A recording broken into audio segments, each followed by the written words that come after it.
नमस्कार, मैं राघवेंद्र राजपूत जनता का राज न्यूज चैनल में आप सभी का स्वागत करता हूं। कल लक्ष्य टीम महोबा द्वारा स्वामी जी का 126वां जन्मदिवस मनाया गया। इस मौके पर लक्ष्य के राष्ट्रीय अध्यक्ष धर्मपाल जी, लक्ष्य टीम राठ, लक्ष्य टीम महोबा और भी गणमान्य लोग मौजूद रहे। इस कार्यक्रम में मुख्य उद्देश्य रहा शिक्षा का विस्तार। स्वामी जी ने शिक्षा की मशाल जलाई है, उसकी रोशनी हर घर तक कैसे पहुंचाई जाए, कैसे इसकी कोशिश की जाए, ये मेन उद्देश्य रहा, मुख्य उद्देश्य रहा। इस कार्यक्रम का पूरी देखरेख जो है वो नरेंद्र जी शिक्षक, सनत जी जिलाध्यक्ष हैं जो कि महोबा टीम के लक्ष्य के, और साथ ही साथ नरेश जी सजेरी, सभी लोगों ने अपना पूर्ण योगदान दिया। और इस कार्यक्रम का जो संचालन है बहुत ही बखूबी जो किया वो हमारे इंजीनियर धीर सिंह जी ने किया। और जो ये कार्यक्रम हो रहा था वो मृत्युंजय इंटर कॉलेज में हो रहा था जो कि सूपा में स्थित है, स्टेशन रोड पर। तो सभी का पूर्ण योगदान रहा, सहयोग रहा, जिसकी वजह से कार्यक्रम सफल रहा। देखिए विस्तृत रिपोर्ट। उस कॉलेज के, मृत्युंजय इंटर कॉलेज के बच्चों ने सांस्कृतिक कार्यक्रम भी प्रस्तुत किए। देखिए विस्तृत रिपोर्ट।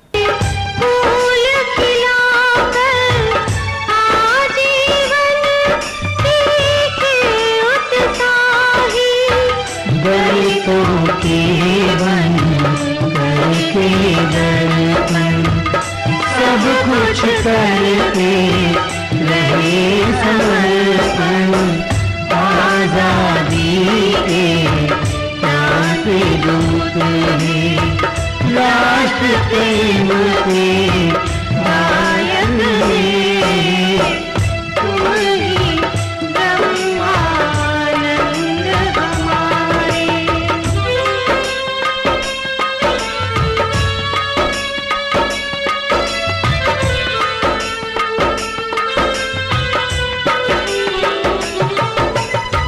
राजनीति को नीति सिखाकर आचरणों को गले लगाकर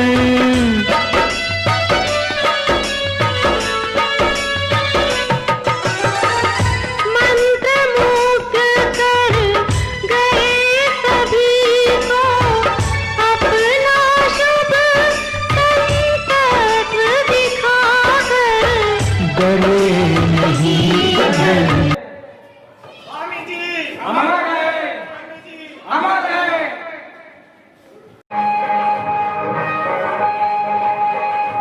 आओ है प्रिय मेहमान, मंगल स्वागत है, स्वागत करते आज तुम्हारा, स्वागत करते आज तुम्हारा।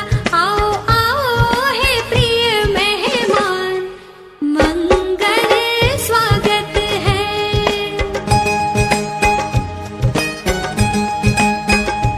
आओ आओ है प्रिय मेहमान, मंगल स्वागत है।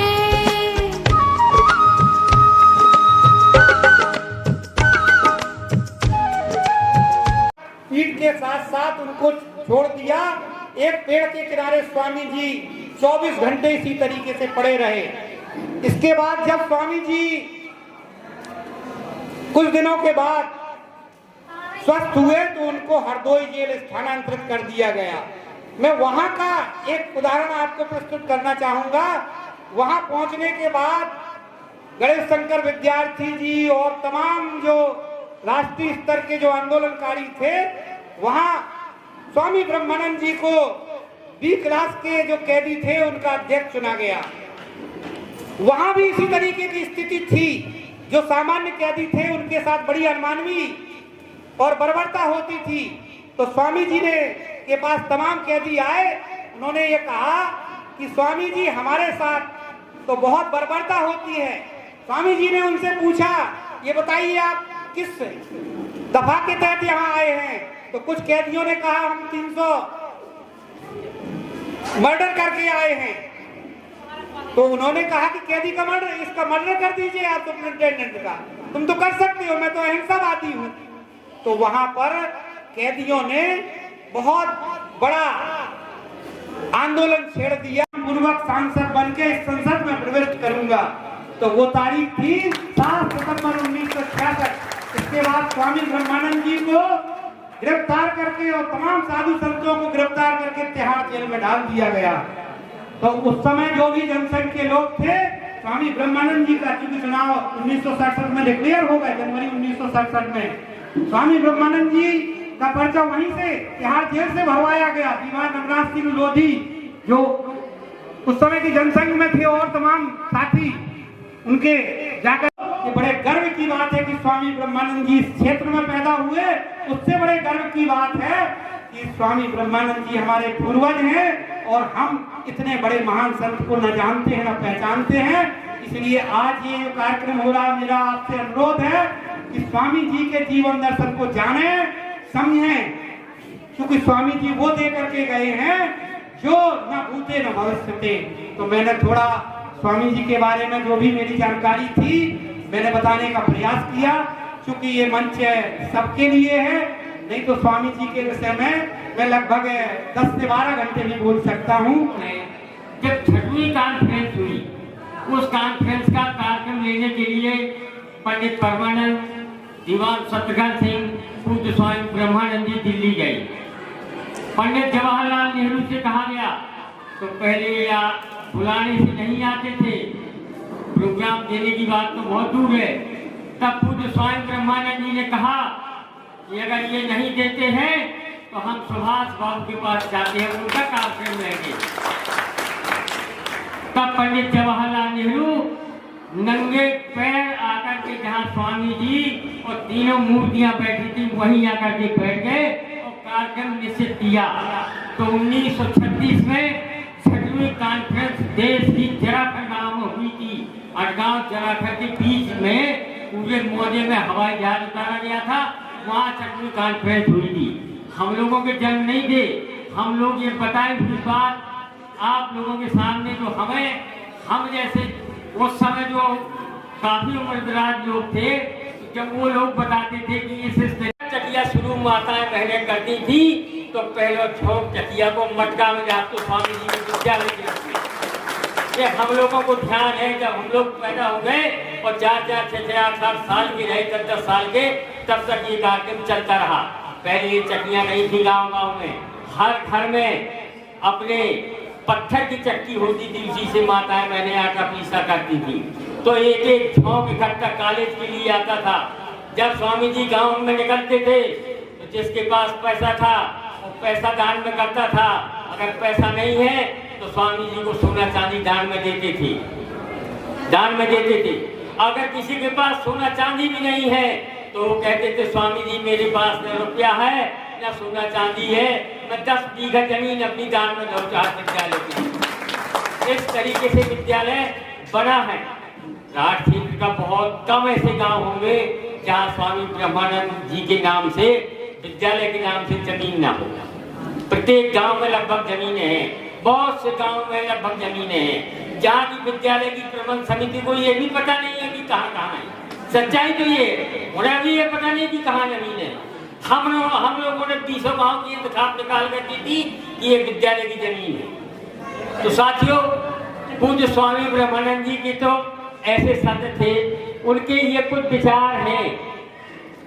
स्वामी जी ने छुआछूत, ऊंच नीच, भेदभाव, इन सारी चीजों के खिलाफ बहुत कुछ कहा है। जाकर के स्वामी जी सबसे पहले पार्लियामेंट पहुंचे और जनसंघ से जीत करके गए थे और जनसंघ से जनपद की 5 सीटें जिता करके ले गए थे।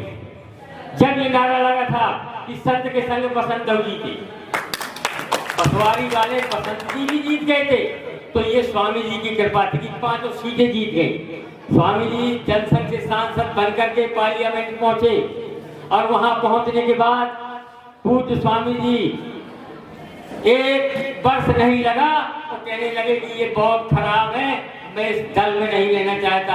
अब लोकसभा अध्यक्ष को अपना इस्तीफा सौंप करके और चले आए थे, दोबारा चुनाव लड़े, फिर पूज्य स्वामी जी कांग्रेस से सांसद बने। तो कांग्रेस से सांसद बने, लेकिन पार्लियामेंट में जो स्वामी जी ने दहाड़ के कहा है वो किसी SC या किसी सांसद की औकात और हिम्मत नहीं है कि जो इतना दहाड़ के बोलते स्वामी जी, जो स्वामी ब्रह्मानंद जी ने पार्लियामेंट में दहाड़ के कहा। अलग अलग दिन, अलग अलग तारीखें, अलग अलग समय, इस पर्चे में सारी चीजें हैं। कहो तो मैं तो एक पढ़ के बता दूं। स्वामी जी ने कहा है कि जिन धार्मिक ग्रंथों में ऊंच नीच, छुआछूत, भेदभाव ऐसी चीजें लिखी हैं, उन धार्मिक ग्रंथों में दिया सलाई लगा देनी चाहिए। ये जो स्वामी ब्रह्मानंद जी कह रहे हैं, बहुत सारी चीजें हैं। और उन्होंने कभी नहीं, उन्होंने पर हमेशा यही कहा है कि तुम अपने से, स्वामी जी ने इसमें कहा है बैकवर्ड के लोग बड़े बेवकूफ हैं, इनके ऊपर कोई चढ़ा है, इन्हें परवाह नहीं है, ये भी किसी के ऊपर चढ़े हैं। अरे स्वामी जी तो ये कहते थे कि ऊपर वालों को उतार के फेंक दो और नीचे वालों से हाथ मिला लो, सत्ता तुम्हारे कब्जे में होगी, सत्ता तुम्हारे कब्जे में होगी। और बगैर शासन सत्ता के आप कोई भी चीज हासिल नहीं कर सकते, नामुमकिन है।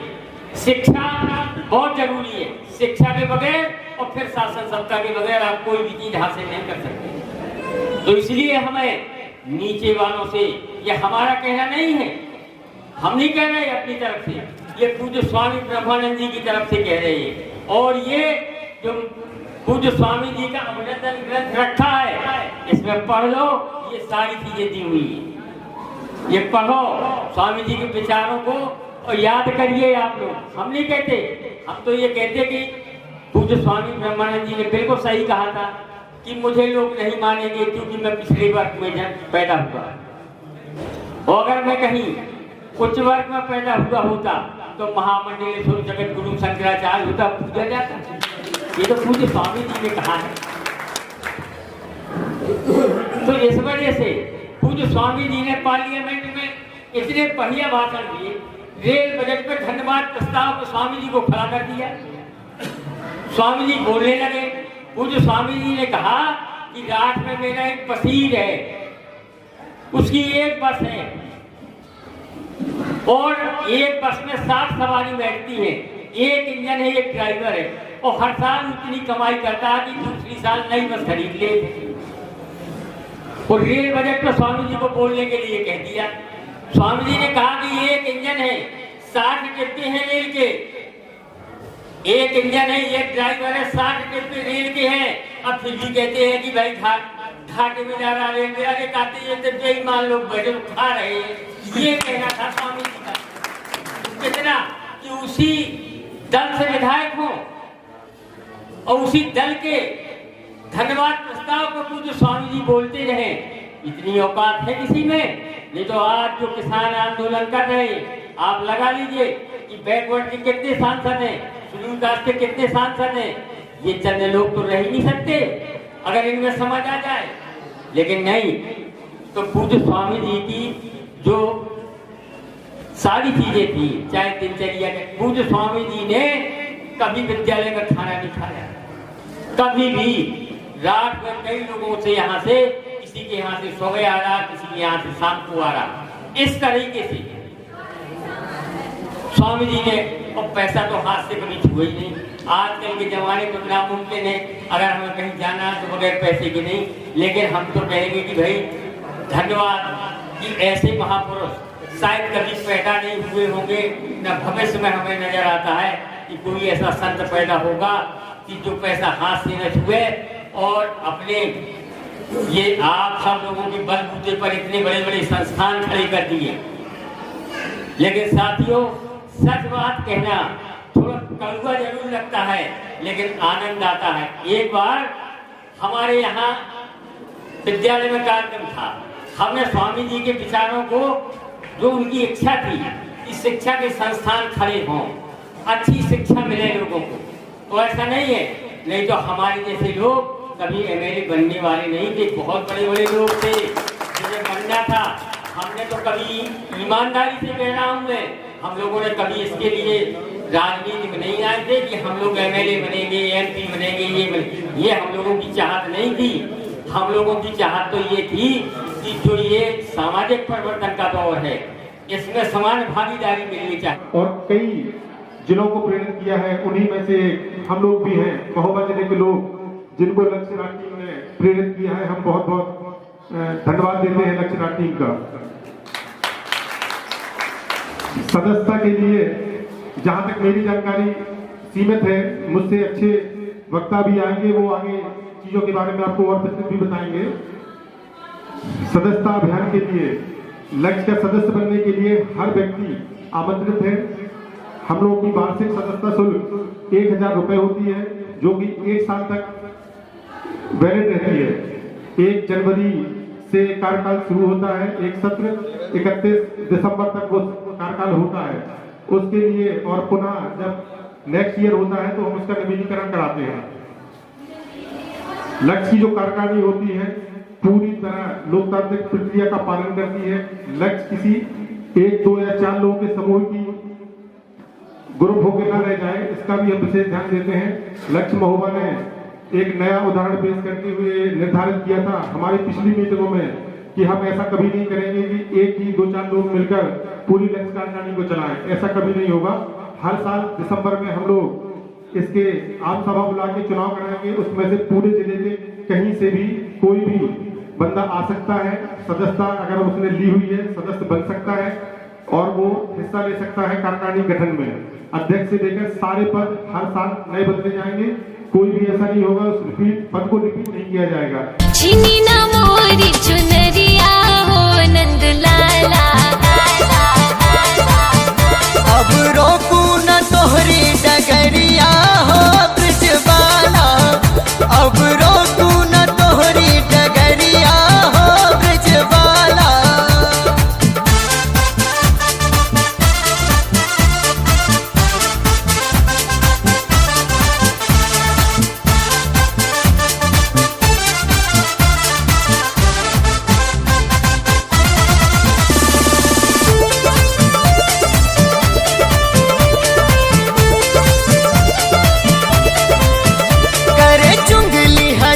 मोरी माँ से बार बार कहे लाला तेरो है बड़ा उत्पाती, सारी गोपी सरे आम मोहे करे बदनाम और झगड़ा करन में नहीं शर्माते। कन्हैया रूठो ना दिल में जो है हमसे।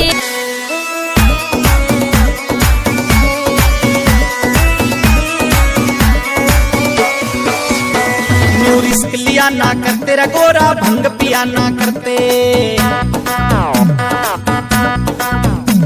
ऐसा रिस्क लिया ना करते रे गोरा, भंग पिया ना करते, तेरा भंग पिया ना करते, यूं भंग पिया ना करते, ऐसा रिस्क लिया ना करते रे गोरा, भंग पिया ना करते, बिन सोचे समझे ऐसे गोरा भंग पिया ना करते।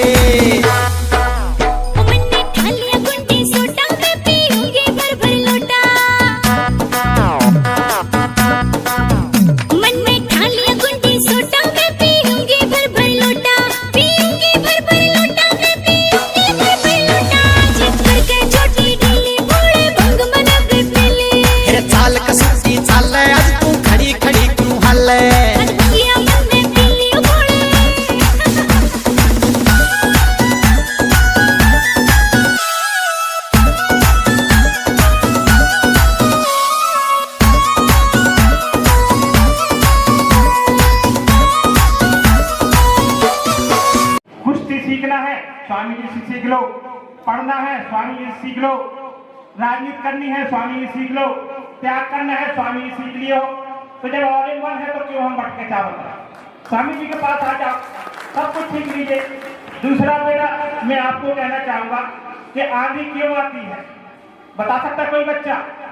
जहां ऑक्सीजन की कमी होती है उस खाली स्थान को भरने के लिए चारों तरफ की हवा आती है, एकदम तेज हवा आती है तो आंधी हो जाती है, थोड़ी आती है तो आंधी नहीं होती है। तो स्वामी जी का जो रिक्त स्थान हो गया है, उनको मानने का, जानने का, उनके आदर्शों को, दर्शन को ये कमी हो गई है।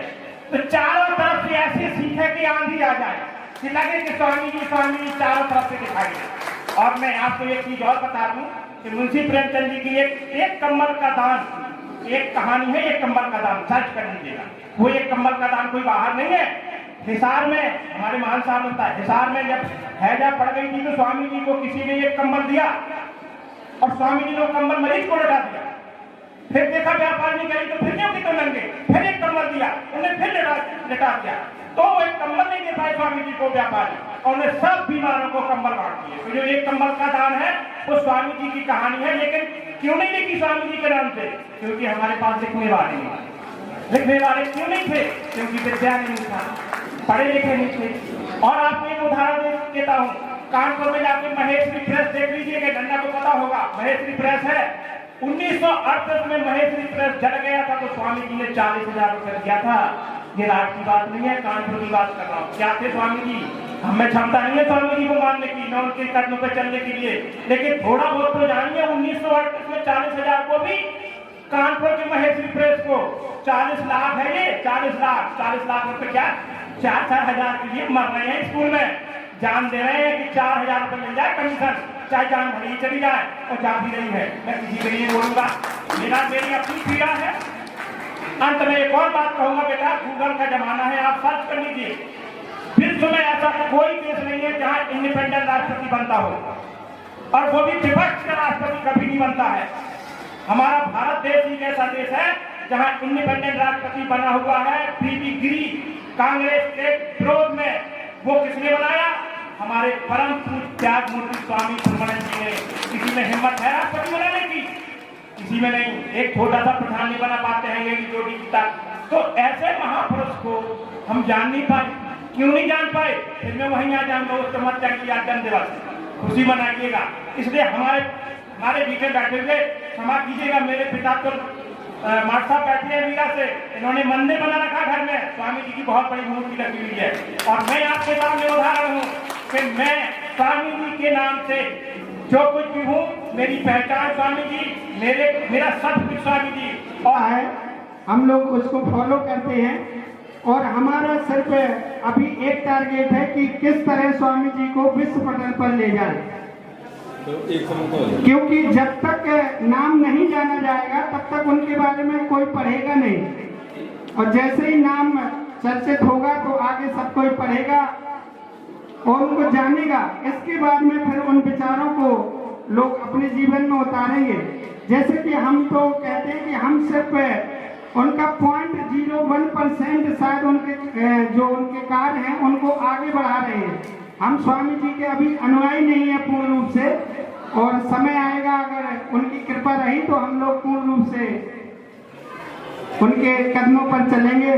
दूसरी बात, लक्ष्य परिवार महोबा जो टीम है वो कृपया ध्यान दें। जैसे कि हमारे सनत भैया ने बताया था कि कैसे लक्ष्य कैसे काम करता है, और कुछ आगे भी बताया जाएगा। तो पहले जैसे ये फंक्शन होते हैं तो इसमें जुड़ने के लिए जो हमारे क्षेत्र के वासी हैं, जो समाज सेवा करना चाहते हैं, तो वो खुद ही आगे आते हैं और लक्ष्य में काम करना पड़ता है, ना कि सिर्फ फोटो खिंचानी पड़ती है। ये विशेष ध्यान दिया जाता है, उसमें बेसिक या जमीनी रूप पे काम करना पड़ता है। जो लक्ष्य का स्वयं सेवक होता है वो जमीन, वो नाम के लिए नहीं मरता है। और कभी ये भी नहीं सोचा जाता है कि हम लोग जमीन पर काम करते हैं, कोई कार्यक्रम होता है तो दूसरे लोग आते हैं, वो आगे बैठ के फोटो खिंचा ले जाते हैं। तो ये बिल्कुल मन में न रखिए। जो स्वामी जी का काम है, जो शिक्षा का काम है, उसको आगे बढ़ाते रहिए। हमारे गुरु परम सौभाग्य हमारा है, स्वयं भगवान हमारे गुरु परम सौभाग्य हमारा है। स्वयं नर तन धर, स्वयं नारायण नर तन धरे हमारे बीच पधारा है। स्वयं ब्रह्मानंद हमारे गुरु परम सौभाग्य हमारा है। करें सद चिंतन सर संधान ज्ञान से ही तमहारा है। करें सद चिंतन सर संधान ज्ञान से ही तमहारा है। समर्पित करें उन्हें प्रतिभा, उन्हीं ने हमें समारा है। स्वयं ब्रह्मानंद हमारे गुरु परम सौभाग्य हमारा है। शिष्य ने किया समर्पण तो गुरु ने उसे निखारा है। ब्रह्मा ने स्वयं अवतरित हो धरा का पाप उतारा स्वयं ब्रह्मानंद हमारे गुरु परम सौभाग्य हमारा है। स्वामी जी ने अपनी संतानों को पुनः पुकारा है। शिष्य है तो सोचे कि हम गुरु का कर्ज उतारा। आपने भी उधार देने से मना कर दिया है। अच्छा, प्रेमी की तो ऐसी की तैसी, क्या उसका कहीं खाकर भाग जाएंगे? और जो खाया है वो दिया भी तो है, जा जा लेकर आ। नहीं, मेरे पास कोई भी पैसे नहीं है। जो तुम कमाते हो वो अपना शराब में उड़ा देते हो। चल चल ठीक है, जा जा। हर वक्त काम काम काम।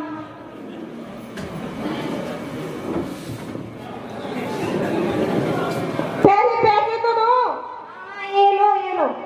लो पकड़ो अपना पहुआ, आओ।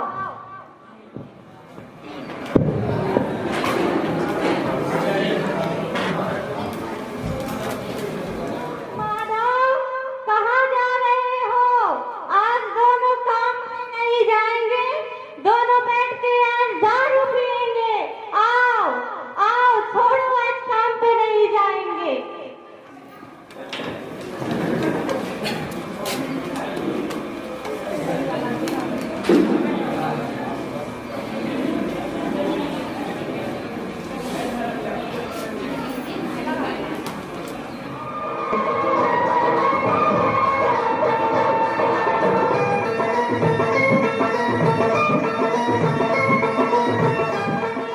खाने को कुछ नहीं है।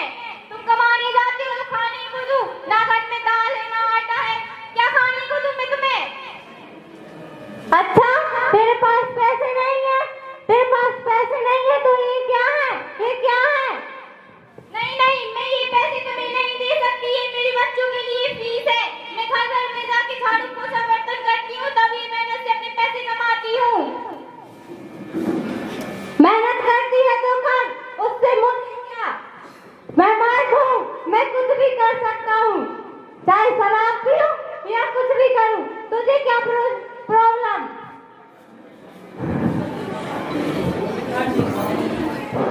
पापा मम्मी को मत मारो, मम्मी बहुत प्यार करती है। पापा मत मारो, तुम ज्यादा मत बोलो वरना तुम्हारा हाल भी तुम्हारी मम्मी जैसा होगा। ले लो ले लो, हाथ खोल रखे हो।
लेकिन मेरा घर मेरी बेटी ने बचा लिया। लेकिन हर जगह ऐसा नहीं होता, क्योंकि हर जगह एक जैसी बेटियां नहीं होती हैं।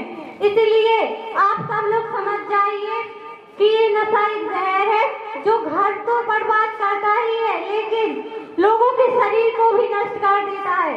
इसीलिए हमें आपसे इस नशे को ना तो हाथ लगाना है और ना ही किसी को हाथ लगाने देना है।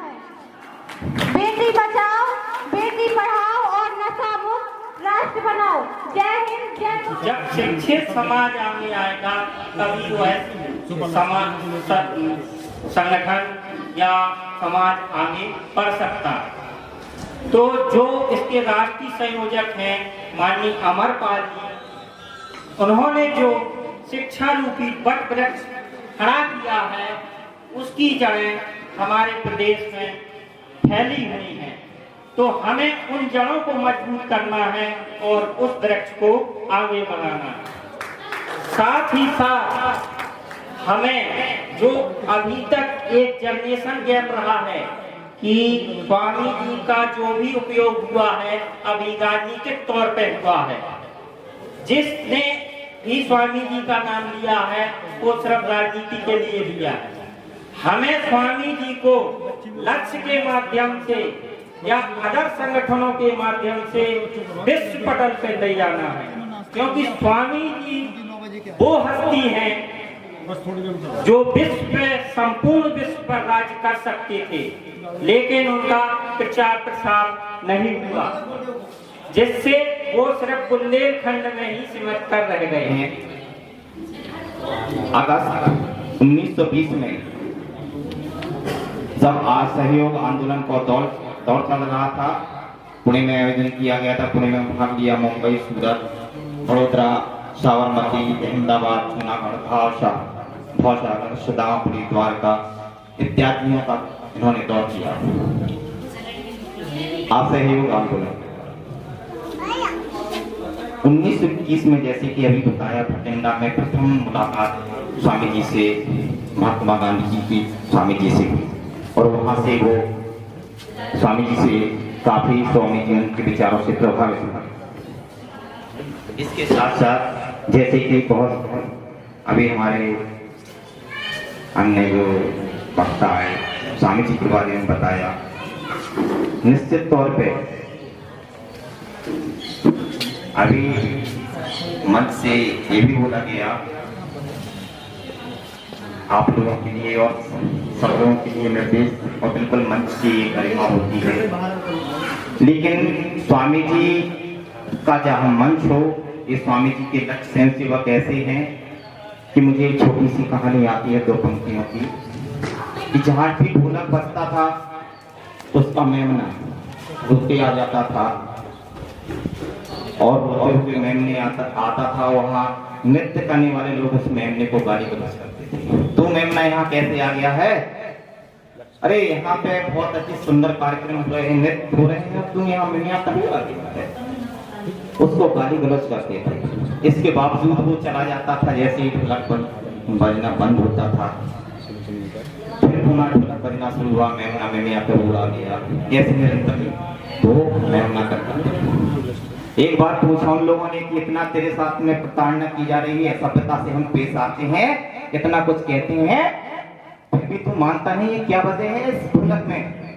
तो चले हुजूर कुछ नहीं है, सिर्फ तो सिर्फ जो ये ढोलक है ना, इसमें मेरी माँ की खाद ढकी हुई है और जब भी बजाएंगे तो मेरी माँ की आवाज आती है, तो मुझे माँ की आवाज सुनाई देती है, मैं माँ की आवाज सुन के आपके पास आ जाता हूँ, मुझे आपके नृत्य और उससे कोई लेना देना नहीं है। ऐसे हिंदुस्तान में कहीं भी स्वामी जी का नाम आता है तो तुरंत लक्ष्य स्वयं सेवक तुरंत पहुंच जाते हैं। समाज की अंतिम इकाई से लेके प्रारंभ से अंतिम इकाई तक लक्ष्य का एक ही नारा है, शिक्षाधिकार हमारा है। बहुत सारे लोग प्रश्न चिन्ह करते हैं कि पुस्तकालय की क्या जरूरत है, ये पुस्तकालय कैसे खुल गए हैं। अभी तक मैं आप लोगों को इस सूपा की भूमि को बहुत बहुत नमन करता हूँ। सूपा का मतलब होता है फिल्ट्रेशन, बिल्कुल सेपरेशन कर देती है। मैं इस भूमि को बहुत सख्त नमन करता हूँ, क्योंकि यहाँ फिल्ट्रेट और सेपरेशन वाली भूमि है, बिल्कुल पृथक्करण कर देती है। आज पूरे हिंदुस्तान में लक्ष्य के माध्यम से 100 से ज्यादा निःशुल्क और कोचिंग संस्थान खुल चुके हैं,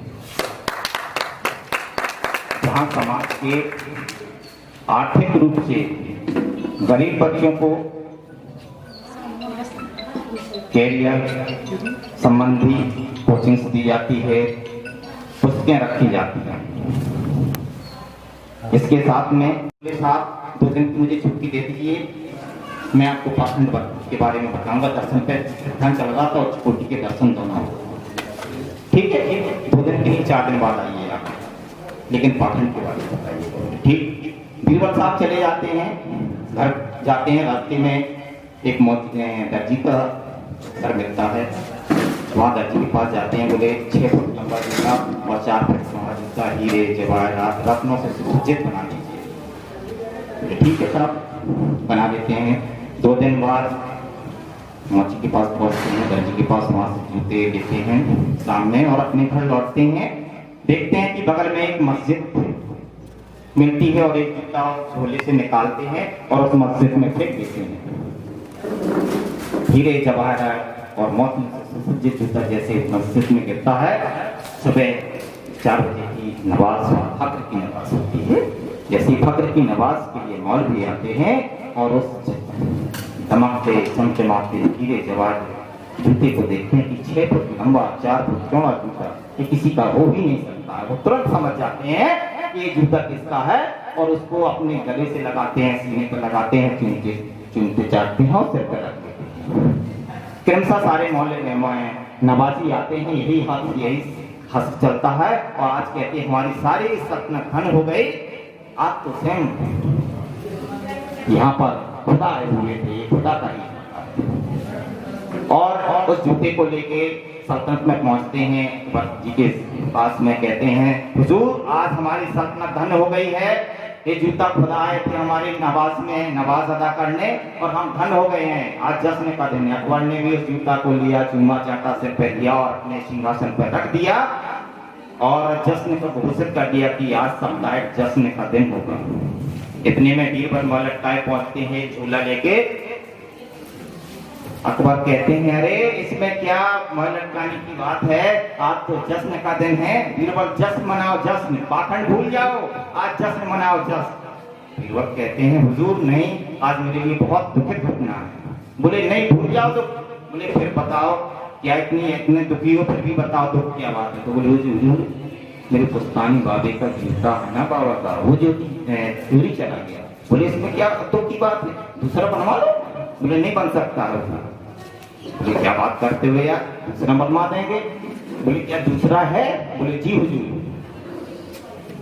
बीरबल ने दूसरा जूता जैसे ही बैग से निकाला और अकबर को उस दर्शन को समझने में देर नहीं लगी। समझ गया कि पाखंड क्या है, समझ गया कि पाखंड क्या है। मेरा कहने का आशय है कि बाकी में हमें अपनी लहराती फसलों को बचाना है तो इस पाखंड से भी हमें बचना होगा।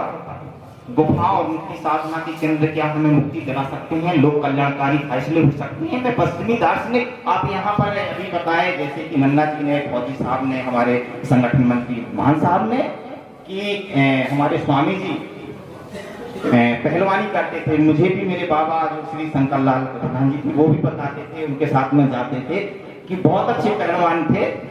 तो मुझे आता है पश्चिमी दार्शनिकों के बारे में, जैसे प्लेटो, बहुत सारे मेरे साथी या शिक्षक हैं प्लेटो को बहुत पढ़े होंगे आप, बहुत अच्छी तरह से प्लेटो, अरस्तु, सोक्रात और वेस्टर्न फिलोसफर्स को पढ़े हैं, सब्जेक्ट रहा।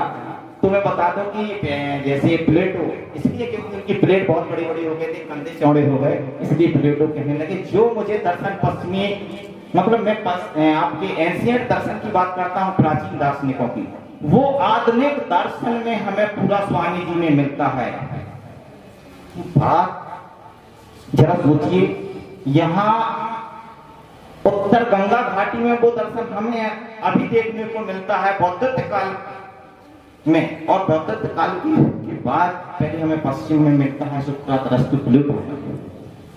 ये कोई मामूली बात नहीं, ये बहुत बड़ी बात है। हमें बहुत चिंतन और दर्शन पढ़ने की बात है और ये लक्ष्य बखूबी कर रहा है।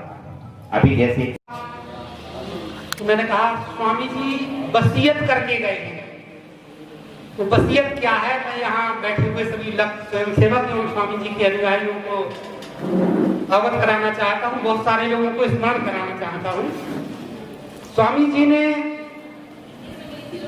अपनी वसीयत में लिखा कि मैंने कभी किसी को गुरु नहीं बनाया, मैंने कभी किसी को अपना शिष्य नहीं बनाया। मेरे विचारों पर अनेक संत, गुरु, ऋषि मुनि और महापुरुषों के विचारों का प्रभाव पड़ा। जो मेरे जितने करीब, जो जितने अच्छे कार्य करता गया वो मेरे उतने ही करीब आता गया, और जो मेरी संपत्ति है, निज की कोई संपत्ति नहीं है, वो संपत्ति जनता जनार्दन की है।